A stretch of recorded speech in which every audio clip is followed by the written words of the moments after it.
जो है वो भारतीय परंपरा का मत है। ईरान में जिस समय सूफी मत का प्रचार प्रसार हुआ उससे पहले वहाँ जनसाधारण के बीच में बौद्ध धर्म का प्रभाव था। इसलिए जब इस्लाम का शासन वहाँ स्थापित हुआ, विजय तलवार के बल पे विजय ईरान में हुई अरबों की, और जो शासन स्थापित हुआ उसका प्रतिकार, ईरानी प्रतिकार सूफियों के द्वारा हुआ। और इस सूफी मत पे हम पूरा प्रभाव देखते हैं। जो सिद्ध योगी थे भारत के, बौद्ध धर्म को मानने वाले, उनका सीधा प्रभाव देखते हैं।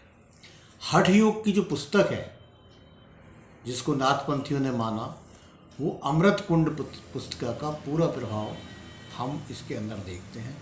सूफियों का शब्द अलख निरंजन शब्द भी नाथपंथियों द्वारा भी इस्तेमाल किया जाता है। ईरान से अफ़गानिस्तान वाली जाने वाली जो सड़क है, उस सड़क पे अनेकों जगह पे बहुत सारी बुद्ध की मूर्तियां बनी हुई हैं। और ईरान में नौबहार बुद्ध कदे के रूप में जो समूह चलता है, उस पर बौद्ध धर्म का प्रभाव काफ़ी देखा जाता है। तो ये सूफीवाद का प्रवेश भारत में जो हुआ वो अरबों की सिंध विजय के बाद ही हो गया। महमूद गजनवी के समय भारत में शेख अली हुजवीरी आए, जिन्होंने लाहौर को अपना केंद्र बनाया और उन्होंने एक कशफुल मजून नामक ग्रंथ की रचना की। इसी तरह चिश्ती सिलसिले की स्थापना खुरासान में अबू इशाक ने किया।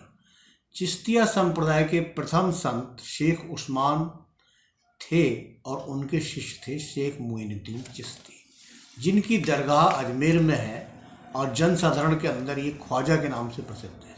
ख्वाजा साहब पे वेदांत दर्शन और संगीत का काफ़ी प्रभाव था और जनसाधारण में जो इनके शिष्य थे शेख फरीद, उनका काफ़ी प्रभाव देखा जाता है। ये इन्हें बाबा फरीद के नाम से जाना जाता है। और बाबा फरीद का गुरु नानक से संवाद था और गुरु नानक से बहुत प्रभावित थे।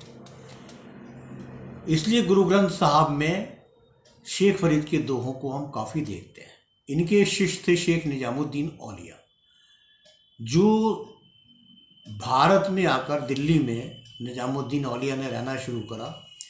और इनके शिष्य थे अमीर खुसरो।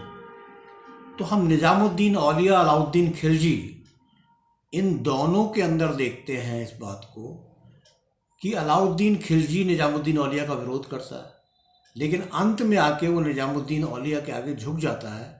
और अमीर खुसरो और अलाउद्दीन खिलजी, निजामुद्दीन औलिया, ये भारत में तुर्कों का भारतीयकरण कर देते हैं और भारतीय संस्कृति का प्रतीक बना देते हैं। इसलिए हम देखते हैं कि अलाउद्दीन खिलजी जो खलीफा है, उससे भी अपना संबंध तोड़ के भारत को उस परंपरा से अपने आप को अलग कर लेता है। सिंध में हम नवसूफीवाद देखते हैं जिसमें रहस्यवाद है। इसकी शुरुआत शाह करीम ने लगभग 1600 ईस्वी में की। अब ये भी लिखते हैं कि उन्हें धार्मिक प्रेरणा जो है अहमदाबाद के पास एक वैष्णव संत से मिली, जिसने उन्हें विभिन्न रहस्यों से परिचित कराया।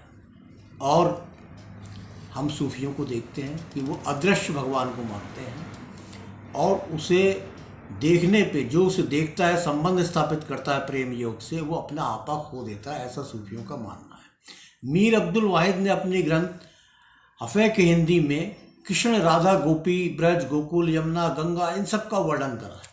यानी सूफियों द्वारा वेदांत के प्रभाव से भारत के अंदर जो है कृष्ण और उनके बहुत सी चीज़ों का पालन किया गया। अब हम देखें कि आत्मा के बारे में जो हमारा अलबरूनी है इतिहासकार, वो बताता है कि सूफी सिद्धांत पतंजलि के योग सूत्र के सिद्धांतों से ही निकला है। यौगिक मुद्राएं और प्राणायाम चिश्तिया सूफी पद्धति का एक अभिन्न अंग बने हुए हैं। मलिक मोहम्मद जायसी जो बहुत प्रसिद्ध संत हैं, उनकी सारी हिंदी,